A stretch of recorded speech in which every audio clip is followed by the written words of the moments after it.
Kia ora, g'day, welcome back once again. Here, unfortunately, with this requested video for my reaction in regards to this young man, he's in his 30s, who tragically was shot. He stole an air rifle from a gun store in Auckland, went on the run and has lost his life as a result. So anyway, I don't know much more than that, so let's jump into this one and check it out. We apologise for some technical difficulties within that story. An armed man fatally shot by police outside Auckland's biggest mall, Sylvia Park, has been identified as father of five, Hapai Otene. The 33-year-old was being... Wow, father of five, Hapai Otene. I know the name Otene, or I know at least one person in particular who I consider a friend as an Otene. I don't know this particular person, but man, father of five. Chased by officers after allegedly stealing a long-barreled air rifle from a Gun City store in Penrose. Carlos Norton reports. A police chase through East Auckland yesterday. What the leaving one man dead after being shot by police in broad daylight.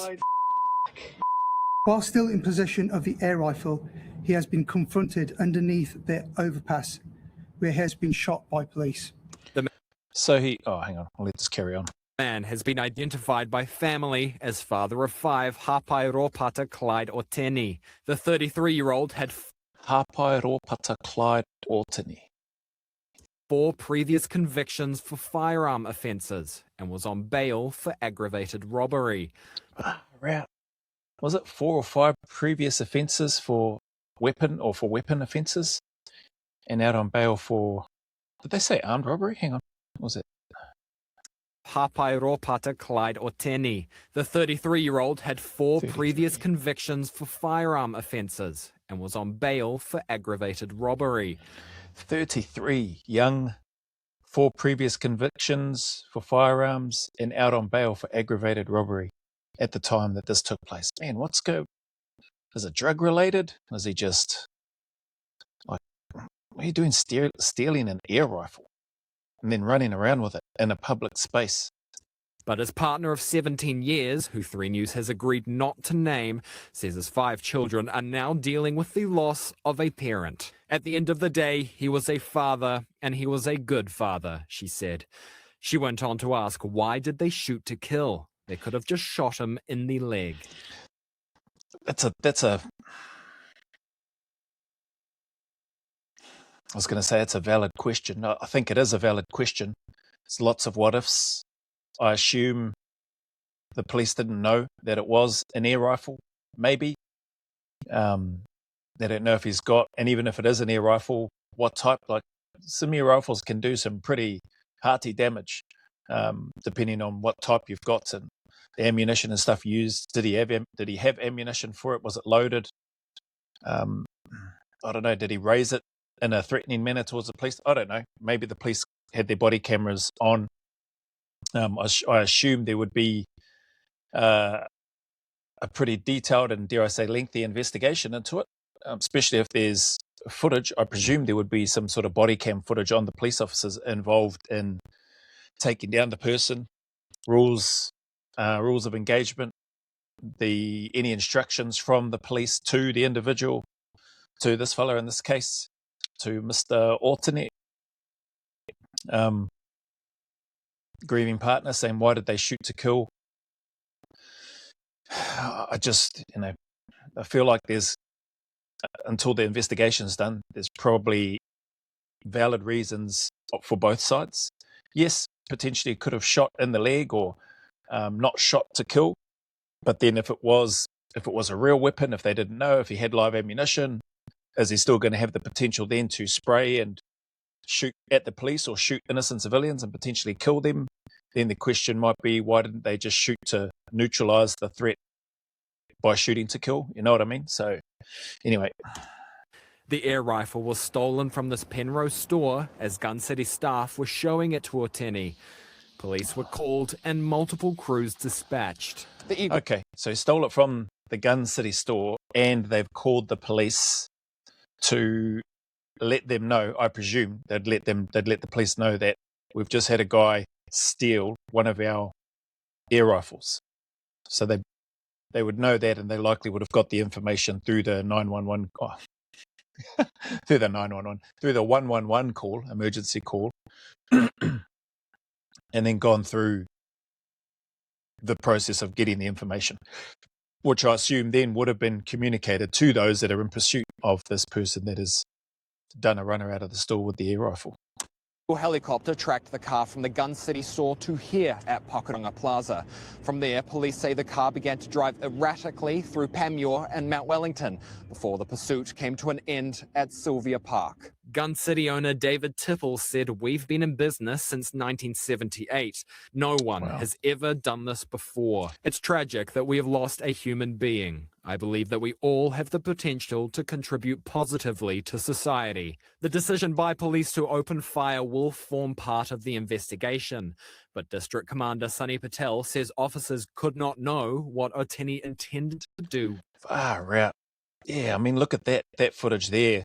Just some random person filming in their car. Man, is that a normal thing, or is it because there was like lots of police sirens or lots of police cars around and they quickly whipped out their phone? I wonder how many other angles. Does that red car over there on that footage, is there somebody in there with their phone on? Are they filming as well? Do they have footage of this guy, a closer up footage in terms of what appears to be him running with the rifle? This person, old mate, standing at the crossing there or waiting across the road, waiting for probably the little green man to show up. Did he see the guy running with a weapon in his hand? Did he think potentially this guy might shoot him on his way past? Like, man, it's just, I don't know what was going through the guy's head. Will the autopsy show that maybe he was under the influence of drugs and or alcohol? Who knows? Man. With the weapon. The deceased has run towards the mall with a weapon, an air rifle. We don't know what his intent would have been once inside the mall. But Oteni's partner said that police should have known he posed no threat. It was an air rifle. Police would have known that. There was no ammo, his partner said. The partner is speaking, obviously, from her point of view, her lens, her perspective, her understanding of her partner, that he was a father, a human being, a father, and he was a good father. That's her view and that's her opinion. She's entitled to it, right? Sadly for him, he's got a criminal record of firearms use, at least 4 previous charges. He's out on bail for aggravated robbery. He's now stolen an air rifle and he's run towards a public environment or shopping centre, shopping mall, essentially. She's right to the point that it was an air rifle and police would have known that. I reckon that would have been communicated to them promptly by the Gun City store when the 111 call would have been made and information and details taken from whoever the person is on the phone, collecting the information and then processing that and getting that out to the police that are in pursuit of this individual as quick as they can. That there was no ammo, they probably got that information too, but they may not have known that the individual, this guy, sadly, he may have had ammunition for it on him. And he just wanted to steal the weapon to go out and then load it and then who knows do what with this air rifle. Anyway. And less than 24 hours later, police were back at the same Gun City store. They're not sharing any details about the incident at this point, while staff and customers inside the shop denied anything took place. But St. John did confirm they took a person to hospital in a serious condition. Wow, that's interesting. Well, that's closed up their staff and people in the Gun City store denied anything happened. It just sounds weird. And ambulance have taken a person, sounds like they've got some pretty bad injuries, to hospital, or confirmed. Whether or not that person was from the Gun City store, I don't know. But as that video shows there, Auckland Mall put into lockdown as police shoot armed man dead. Man, benefit of the doubt from my perspective in terms of the police, in terms of what they've done. They are working and acting and serving in the best interests of the community, of the public. Well, that's what they're supposed to be doing. All things aside with regards to those that have been found out for blanket doing stupid stuff, those ones aside, I'm not of the opinion to label the whole of the police department as being corrupt and or been out and just doing stupid stuff. My opinion is that, personally, is that the vast majority of police officers are there to do the right thing. They do the right thing, and they're acting in the best interest and well-being and safety of the community in which they have taken an oath to serve and protect. So yeah, I mean, the investigation's going to run its course, however long that takes. Again, I'd like to think that it shouldn't take too long and that it shouldn't drag out, based on, potential community CCTV footage. The fact that I would assume their body-worn cameras would have been on or would be on during that situation.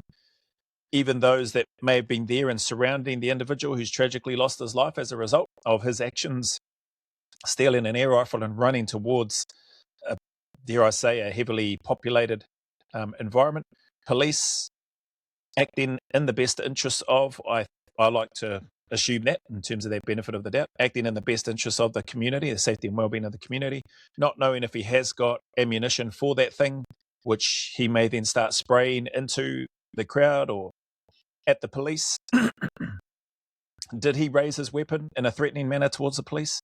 Don't know. That's why I say I like to think the investigation will bring all of that to light, and the body-worn camera footage should hopefully give a clearer indication to those that are conducting the investigation. But yeah, I had heard about this. Cheers for sending through the video this video and the request to do a reaction to it. That's my take. Not really much else I can say about it. Don't know the tactics and stuff behind it. Can't see the footage. Maybe some footage will come out later. Maybe some footage may be shared with the wider public or the general public under that, in the public interest perspective, so that the public has a better understanding in terms of what the police were faced with and the decisions that they felt that they needed to make in the heat of the moment, which was to put him down, and to put him down hard with regards to shooting to kill. But anyway, yeah, I mean, condolences to the family, the 5 children, the spouse and partner. Who knows what was going through his head except him, Mr. Ortony, who is now sadly deceased. What his plans were, nobody knows, except for him, unfortunately. So anyway, that's my take. That's my reaction. I'll leave that one there. And again, appreciate your time and for sending through the requests and stuff that come through to my space.